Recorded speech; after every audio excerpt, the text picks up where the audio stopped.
여러분, 십자가가 무엇입니까? 우리가 해명하기도 전에, 우리가 부탁하기도 전에 하나님이 먼저 사랑하신 사건이 바로 십자가 아닙니까? 십자가는요, 설명해봐라 이게 아니라요, 내가 너를 안다 라는 선언입니다. 세상은 우리의 입을 틀어막지만 주님은 우리의 막힌 입 속에 담겨있는 그 눈물까지도 읽어내시는 분입니다.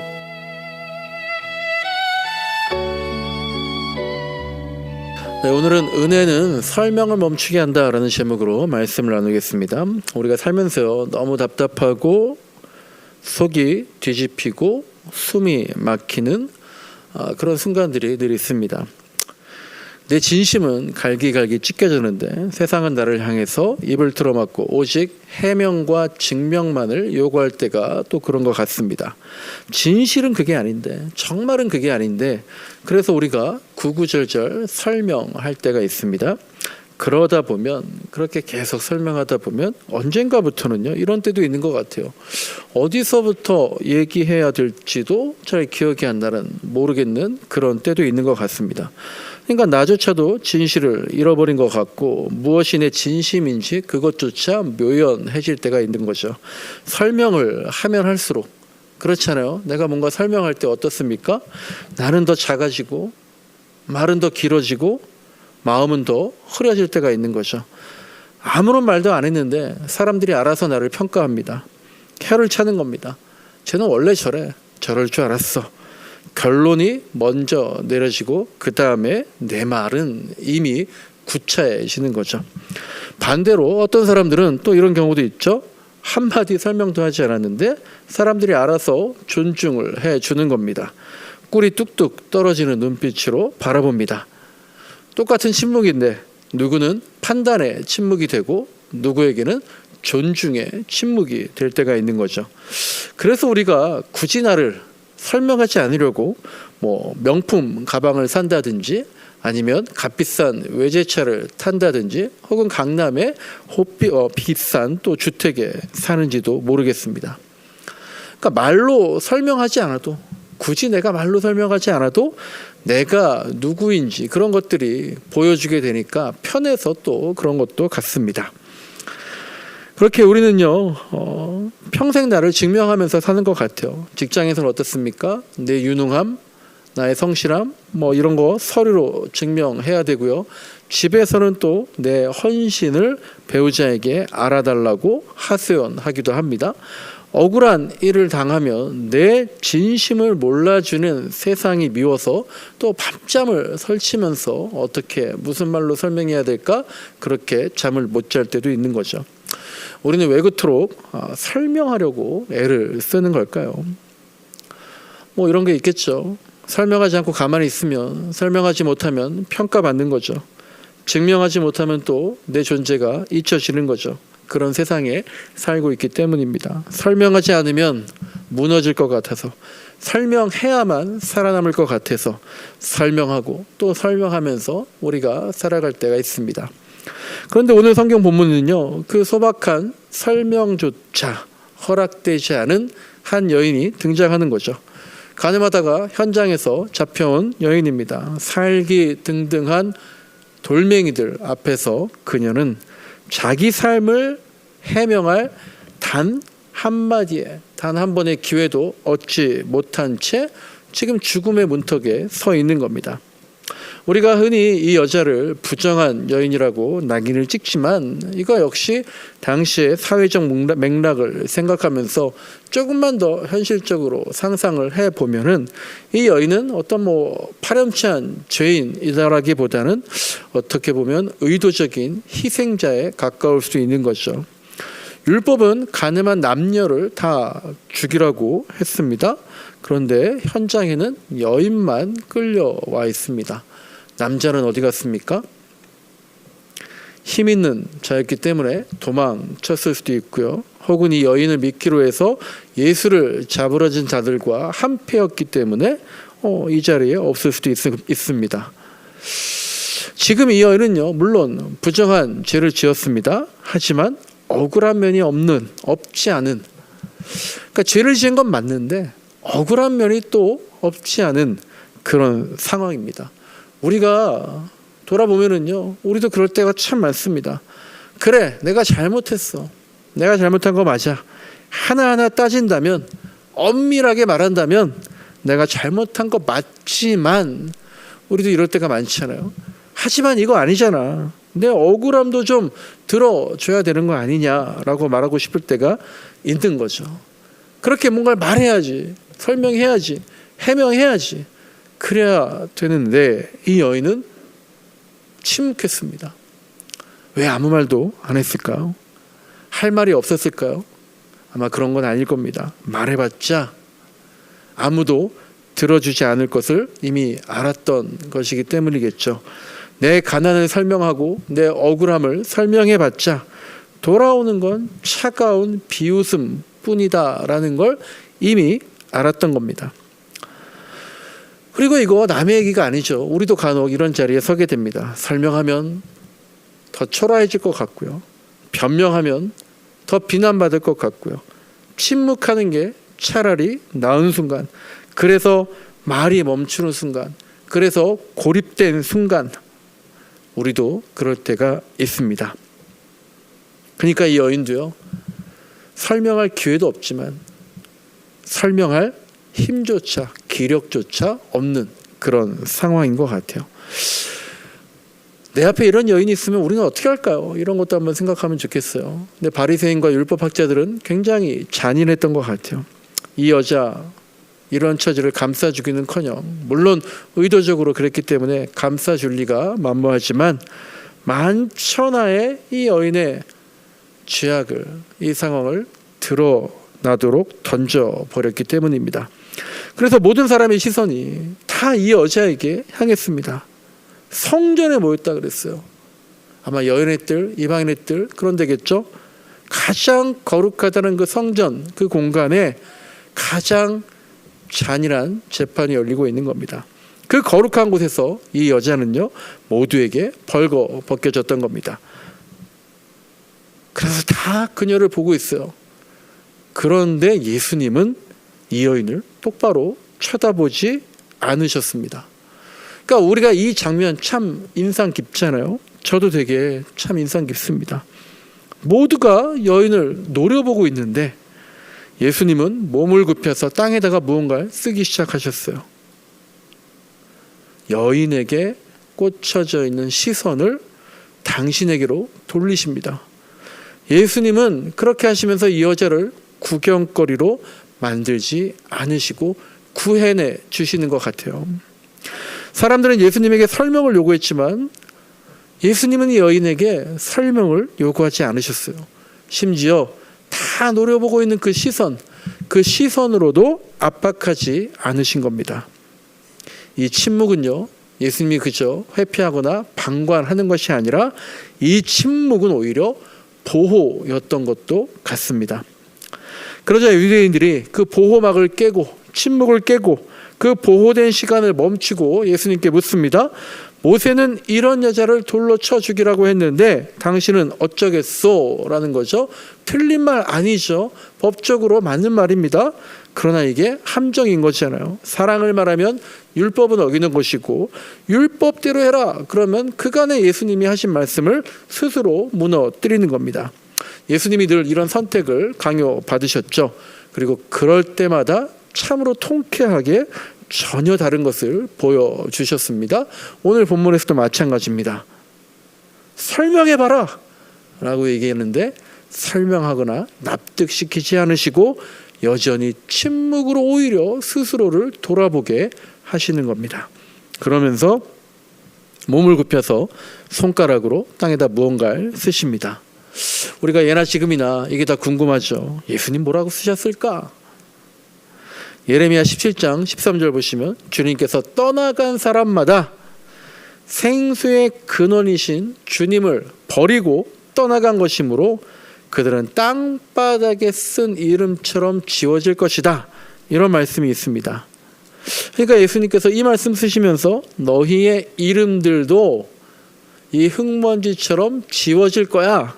그렇게 경고하셨다라고 추측하기도 하지만 어쨌든 요한복음의 저자는 무엇을 쓰셨는지 기록하지 않았습니다. 아마도 무엇을 쓰셨는지보다 그 침묵 자체가 중요하기 때문에 요한복음 저자가 그렇게 했을 것 같아요. 하지만 분명한 거는요, 그 행동이, 그 침묵의 행동이 이 여인을 보호했고 정죄하려고 했던 그 열기, 그것을 식혀 주었다라는 겁니다. 그 침묵이 또한 설명을 멈추게 해 주었다는 거죠. 사람들이 또 이제 정신을 차리고 예수님을 다그칩니다.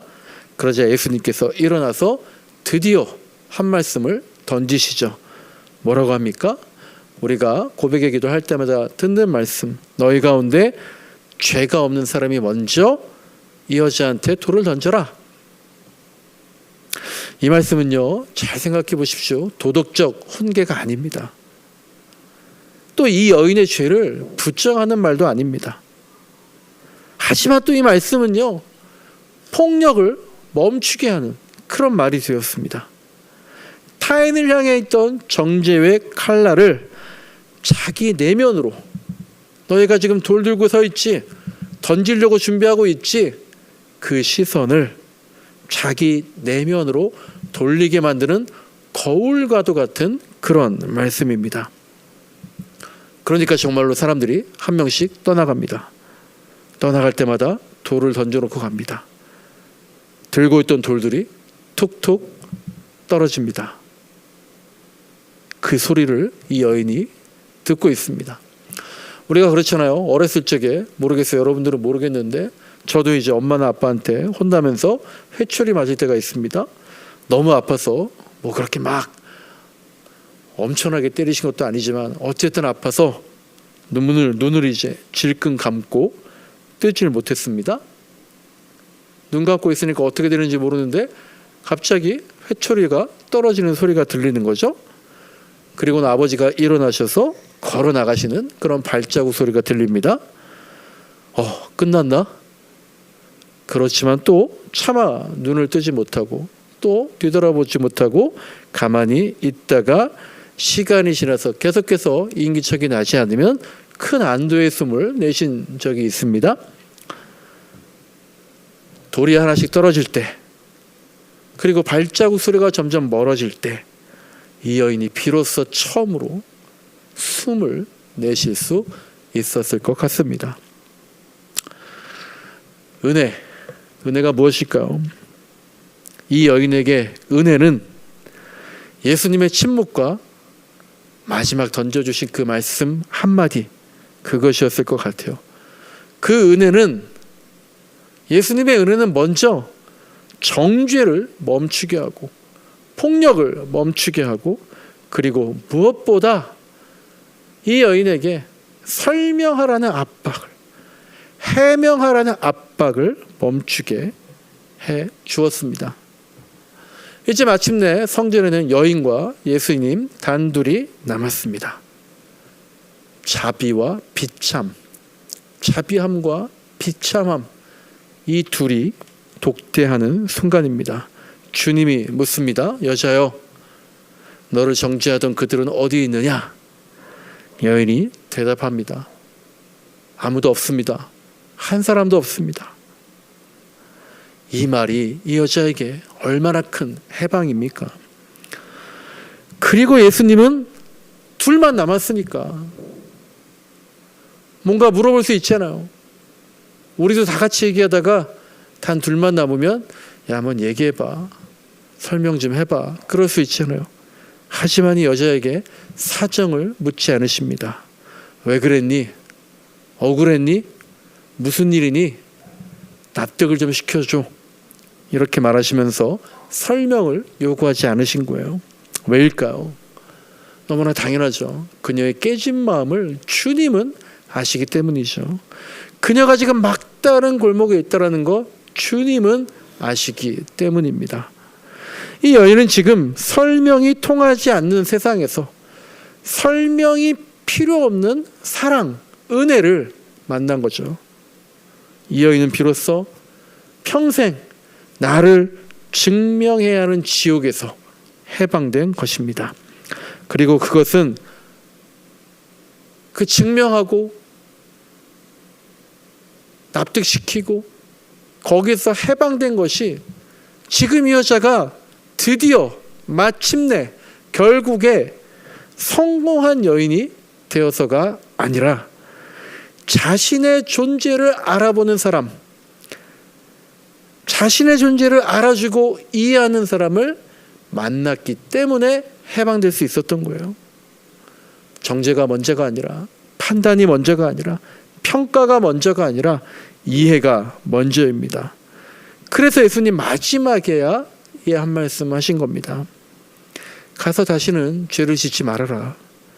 이 말은요, 무죄 선언이 아닙니다. 그렇다고 해서 꾸짖는 말도 아니죠. 어떻게 보면은요, 이 말씀 묵상하다 보니까 이런 생각이 들어요. 이 말씀은요, 우리를 초대하는 말씀은 아닐까. 너는 이제 돌 맞아 죽을 존재가 아니야. 너는 여기서 끝날 사람이 아니야. 너는 새로 시작할 수 있어. 억울함 다 이제 풀어졌잖아. 죽을 뻔했는데 다시 살았잖아. 그러니까 이제 어떤 인생도 다시 시작할 수 있다라는 어찌 보면 부활, 거듭남으로서의 초대, 그런 말씀이 아닐까 싶습니다. 여러분, 은혜는요, 과거를 지워버리는 것이 아니라, 과거를 지워버리는 게 아니라 미래를 여는 겁니다. 돌 맞아 죽을 운명에서요, 그 자리에서 도망가서 또 다른 자리에서 또 고개 떨구고 사는 게 아니라 이제 새로운 인생을 살도록 새 길을 열어주는 것, 그게 바로 주님의 은혜가 아닐까요? 십자가가 그러지 않습니까? 여러분, 십자가가 무엇입니까? 우리가 해명하기도 전에, 우리가 부탁하기도 전에 하나님이 먼저 사랑하신 사건이 바로 십자가 아닙니까? 십자가는요, 설명해봐라 이게 아니라요, 내가 너를 안다 라는 선언입니다. 세상은 우리의 입을 틀어막지만 주님은 우리의 막힌 입 속에 담겨있는 그 눈물까지도 읽어내시는 분입니다. 나도 너를 정죄하지 않으니 가서 다시는 죄를 짓지 말아라. 이 말씀이 무거운 짐이 아니에요. 이제는 증명해야 되는 새 삶을, 옛 삶을 버리고 사랑받는 자의 새로운 삶을 살아라 라고 하는 축복의 권면과도 같은 말씀인 것 같습니다. 우리 주변에 혹시 설명이 많이 필요한 사람 있지 않습니까? 해명이 많이 필요한 사람들 있지 않습니까? 나는 그들을 보면서 들고 있던 돌을 놓을 수 있을까요? 혹시 우리는 겉으로는 조용하지만 속으로는 돌이 아니라 칼까지도 들고 있으면서 그 사람 앞에서 어떻게 하나 보자 보는 거 아닙니까? 반대로 어쩌면 내가 지금 이 여인과도 같은 설명이 많이 필요한 사람일 수도 있습니다. 이 가늠한 여인처럼 누가 봐도 딱 걸린 잘못을 했지만 그렇다고 해서 할 말이 없는 것은 아니고, 본인은 아니었고 의도한 것도 아니었고 실제 상황은 이렇다고, 이런 사정이 있었다고 수많은 말이 필요한 사람, 지금 내가 혹시 그런 사람입니까? 우리 안에는 이 두 모습이 다 존재하죠. 나도 설명이 필요하고 저 사람 어떻게 설명하나 보자. 누군가에게 해명을 요구하면서 돌을 지기도 하고요. 때로는 설명할 힘조차 없어서 무릎 꿇기도 합니다. 그런 우리에게 지금 예수님 말씀하시는 거예요. 나에게는 설명하지 않아도 된다.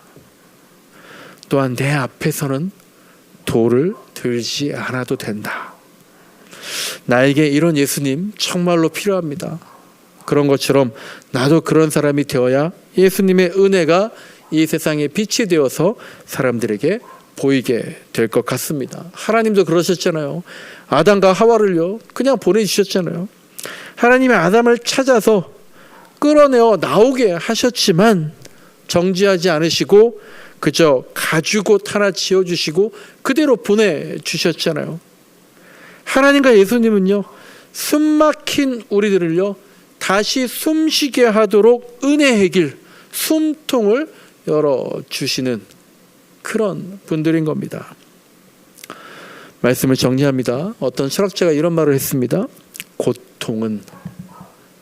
고통이 있습니까? 고통은 말할 수 없는 사람을 더 침묵하게 만든다라는 거예요. 고통은 말할 수 없는 사람을 더 침묵하게 만든다. 참 가슴 아픈 말인 것 같아요. 왜 고통이 깊어지면 사람들은 비명을 지르기보다도 침묵하게 입을 닫게 되는 걸까? 설명해도 소용없다는 거 알기 때문인 것 같아요. 내 편이 하나도 없는 세상에서 진실을 말해봤자 차가운 오해만 돌아온다는 걸요 너무 뼈저리게 많이 경험했어요. 오늘 이 여인의 침묵도요, 할 말이 없어서가 아니라, 할 말 없는 사람이 어디 있어요? 할 말이 없어서가 아니라 더 이상 말로서는 담아낼 수 없는 비명과도 같은 그런 침묵이었던 겁니다. 그리고 예수님은 정말 예수님 이런 분인 것 같아요. 이 여자의 침묵을 억지로 깨뜨리지 않으셨잖아요. 이 여인의 사연을 억지로 끄집어내시지 않으십니다. 그리고 사람들이 다 떠난 뒤에 여인이 참아 내뱉지 못했던 그 수많은 그 사연을 다시 들춰내는 대신에 아무것도 묻지 않으면서 덮어주셨습니다. 이번 한 주간에 우리가 혹시 손에 무거운 돌을 들고 있다면 내려놓읍시다. 또한 나를 증명하려고 애쓰던 그 피곤한 마음도 내려놓고 살았으면 좋겠습니다. 설명하고 싶지만 설명할 수 없었던 시간, 억울했지만 말을 하기 어려웠던, 말할 힘도 없었던 그 시간들, 그 시간에서 예수님 그저 우리와 함께 계십니다. 그리고 사람들이 다 떠나고 끝까지 남아 계신 분, 그러면서 이제 다 갔으니까 나에게 설명해 봐라, 그런 말씀도 없이 그저 우리를 이미 다 아시고 있는 그대로 받아주시는 그 주님의 품 안에서 참된 안식과 위로와 소망을 누리시는 저와 여러분 되시길 주님의 이름으로 진심으로 기원합니다.